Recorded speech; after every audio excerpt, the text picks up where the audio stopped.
এই আপনার বাবার টাকা দাম সিগারেট খাই? এই তুই কে রে? এই নাম। আরে ভাই কতক্ষণ বসে থাকবো বলেন তো? এমনিতে আমাদের কাজ আছে, এতক্ষণ বসে থাকলে আমাদের চলবে? আপনি অর্ডারটা ছাড়ছেন না কেন? ভাই আরেকটা লোক আসলি পরে আমি চলে যাব।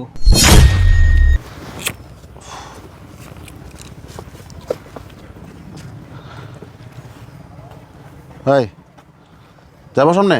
হ্যাঁ যাবো, উঠান। যাও তো।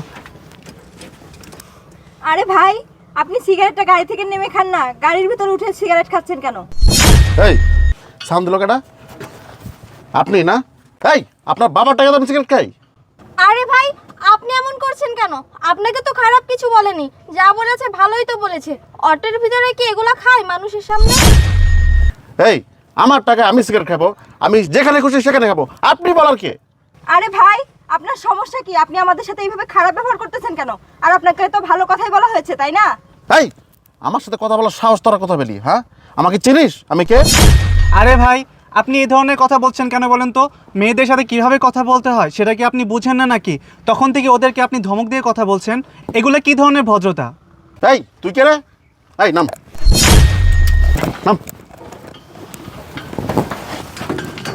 এই বেটা তুই কোন জায়গার জমিদার? হ্যাঁ তুই কি আমার চিনিস? এই ভাই আপনাকে চিনার কোনো প্রয়োজন হবে না, আপনি অভদ্র ব্যবহার করছেন ওনাদের সাথে, আমি সেটা বলছি। অটোতে বসে বসে সিগারেট খাওয়া কী ধরনের ভদ্রতার মধ্যে পড়ে? এতটুকু কমন সেন্স আপনার মধ্যে নেই যে অটোতে বসে সিগারেট খেতে হয় না? এই বেটা এই তুই এত বড় বড় ডায়লগ দিচ্ছিস, তুই কি আমাকে চিনিস? আমি হলাম এই এলাকার চেয়ারম্যানের পোলা। তোর সাহস থেকে তো আমি অবাক হয়ে যাচ্ছি। ও আচ্ছা, আপনি আমাকে দেখে অবাক হচ্ছেন? আমি তো আপনাকে দেখে অবাক হয়ে যাচ্ছি। আপনি একজন চেয়ারম্যানের ছেলে, যাকে কিনা সবাই সম্মান করে, আপনি তার ছেলে হয়ে এই ধরনের অভদ্রের মতো আচরণ করছেন। আপনার তো ন্যূনতম কমন সেন্স থাকা দরকার, সেটা তো নেই। আপনার মধ্যে লজ্জাবোধ বলতে নেই। আপনি কি করছেন? মেয়েদের সামনে সিগারেট খাচ্ছেন, সিগারেট তো খাচ্ছেনই, বরং ওদের সাথে খারাপ আচরণ করছেন। আরে আপনি কি পারবেন আপনার নিজের মা বোন তাদের সামনে সিগারেট খেতে? আপনি বাইরের মেয়েদেরকে কেন নিজের বোনের জায়গায় বসাতে পারেন না সেটা আমি বুঝতে পারছি না।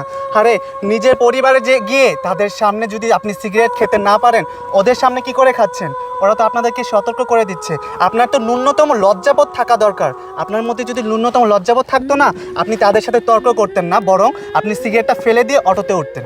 আরে ভাই, আপনি কাকে এইসব কথা বলছেন? ওনাকে তো এইসব কথা বলে কোনো লাভই নেই। চলেন তো আমরা চলে যাই। হ্যাঁ চলুন। আচ্ছা ঠিক আছে। মানে ভাই শুনুন, আসলে আমি কি বলবো, আমি অনুতপ্ত। আপনি যে কথাগুলো বলেছেন আসলে অত্যন্ত ভালো কথা বলেছেন। আপনার কথা শুনে আমি মুগ্ধ হয়ে গেছি। আসলে সত্যি তো, আমারও তো মা বোন আছে। আমি কি আসলে পারতাম? আমি পারতাম না কাজটা করতে। আর দেখেন বোন, আপনারা আমাকে একটু ক্ষমার চোখে দেখবেন। আমি যে কাজটা করেছি আপনাদের সাথে একদম অন্যায় করেছি, এটা আসলে ভালো কাজ না। আপনি যে আপনার ভুলটা বুঝতে পেরেছেন, এটাই অনেক। হ্যাঁ ঠিক বলেছো, উনি যে ওনার ভুলটা বুঝতে পেরেছে সেটাই অনেক। আসলে অনেকেই যে এত বুঝায় বললেও তারা বুঝে না, আপনি যে বুঝতে পেরেছেন এটাই অনেক। আচ্ছা ঠিক আছে, আমাদের তো অনেক কাজ আছে, আমাদের যেতে হবে। আচ্ছা ভাই উঠুন তাহলে। আচ্ছা আচ্ছা ঠিক আছে, উঠুন। ঠিক আছে ভাই আসেন। হ্যাঁ।